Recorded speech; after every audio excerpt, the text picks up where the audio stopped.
Hi, this is Zen, and we're on location in Sedona at the UFO and ET conference, and I'm standing here with Hal Wilcox, who for 14 years was an educator and a school teacher, left that industry, went into the motion picture business doing special effects, and experienced his first contactee experience in 1961, and was followed up in 1963 by an actual physical contact. Now, Hal, what was the essence of the message that they gave you at that time? Why did they contact you? And how did that experience evolve? I was contacted because I was constantly asking questions from 1952 as to what's really going on this planet. I was in a foxhole in Korea when I started asking questions, and I didn't realize I was being guided or observed while I kept on asking questions. So as I asked questions, I got answers. It simply follows that way. Now, did these answers come telepathically, in the physical realm, or what? Well, it started when I approached authorities and found out they really didn't know what they're talking about. I then started doing hypnotic regressions for 2 years. Then I learned how to go into a trance contact myself and contact the ascended teachers. And for 2 years they came through me, my physical body. And then I channeled for 6 years. And at the end of the 6 years, we were told that this had been rebroadcasted through a physical device over the building, and we should go outside and physically see the device hovering over the building, which was a UFO. And what did it look like? It looked like a flying saucer, a bill-type craft that's 33 feet some across, and what George Adamski successfully photographed for many, many years. This government says this is swamp gas, of course. Right. Well, what was the essence of the message that they gave you? My assignment was governance, to see to America completing her third test of destiny as started in 1774 in the home of Benjamin Franklin. Our first test was religious freedom, our second was equal opportunity or rights, and our third test has to do with American heritage, use it or lose it. So I've had to advance through 7 projects and the last 40 years to come to this point. Could you synopsize those projects? Yes, Project 1 was to find the others who had been contacted and see what the result was. In every case, they formed another religion, a world religion. Project 2 was to explain to the scientific community what would happen if we allowed our endolic immune system to continue collapsing or if we enhanced it.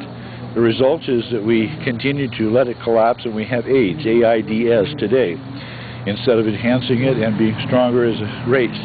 Project 3 was to set up an all-world radio network, shortwave, so we would have honest, good communication around the world of people speaking the truth. Project 4 had to do with learning how to generate life force, store it, and use it something like you would understand electricity to power up and give what happened in Project 5, artificial intelligence in a computer, which I then did Project 5. Project 6, which has caused me to leave the educational community and go into the motion picture industry, was to learn to put stories in pictorial form. So I put this entire story together and was shown on television coast to coast in 1978. The country of Japan, because it was not receptive at all in the country of America. And the name of that production was? Well, it was NTV Productions, and they have now shown the truthful UFO story for the last 10-15 years in the country of Japan. It's just now, as you're doing now, beginning to leak out to America. People have the right to know. Yeah, but we have not received information. Right. Various media have been clamped down on and not allowed to put out certain stories. And why do you think that is? Control. Doesn't the media give us a clear picture? Control by misinformation or lack of information. And what's happening is, as you are doing this, you are informing people. Now, what about Project 7? Project 7 has to do with American heritage and America's third test of destiny, which in both cases has to do with causing people to find out who they are, where they came from, and what they came here to do, and then wake up to that reality, and then advance and be part of the already graduated 59 other graduate colony planets in this galaxy. We all came here together, and this is the last planet to graduate, and we have not graduated. Now, is that something akin to balancing inner and outer reality, so to speak?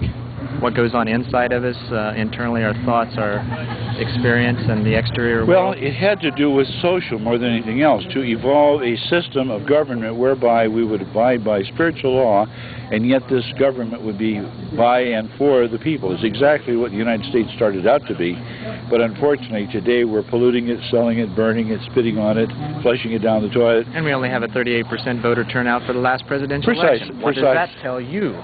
Yeah, well, that's the whole point, that if we were to take advantage of being an American, in America, go to our public libraries, well, some of them still are open, and use these things to learn, such as what you're doing. You're helping educate people in your own way.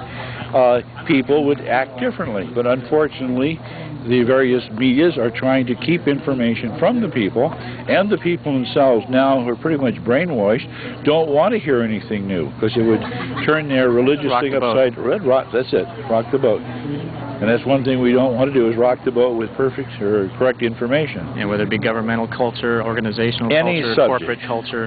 Any subject. So I'm one of these rare birds that was contacted physically, even as I lay my hand on your shoulder, physically contacted, and given various assignments, which has caused me to travel around the world to various countries, to bring about conditions that have changed. Not to be an evangelist or start another religion. That was my first project, to make sure I did not start any more religions, but to try to share the truth and also to get certain things accomplished, as which I've already enumerated to you. So right now it's mainly to help people realize that once before we got so involved with high-tech entertainment that we forgot who we were and what we came here to do. Maybe we need to form edutainment rather than entertainment.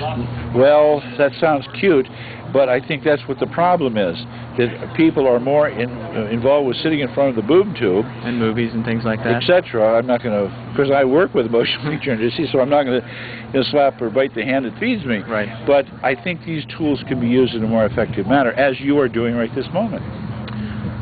How, bottom line, what's going to happen if we pay attention? Two things. We're going to come out of this thing the way it was intended by God and man on planet Earth, a successful nation, United States of America.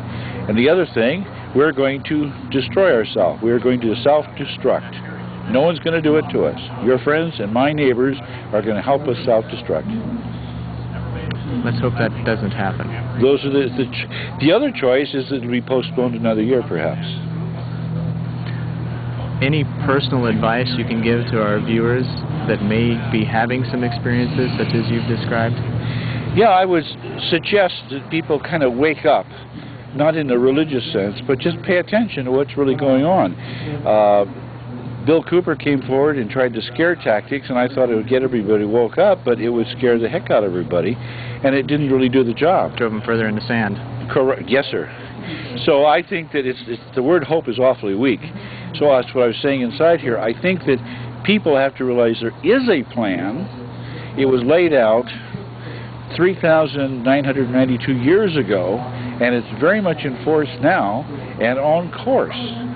But we have to continue with that plan until it's completed. And you're doing your bit in helping.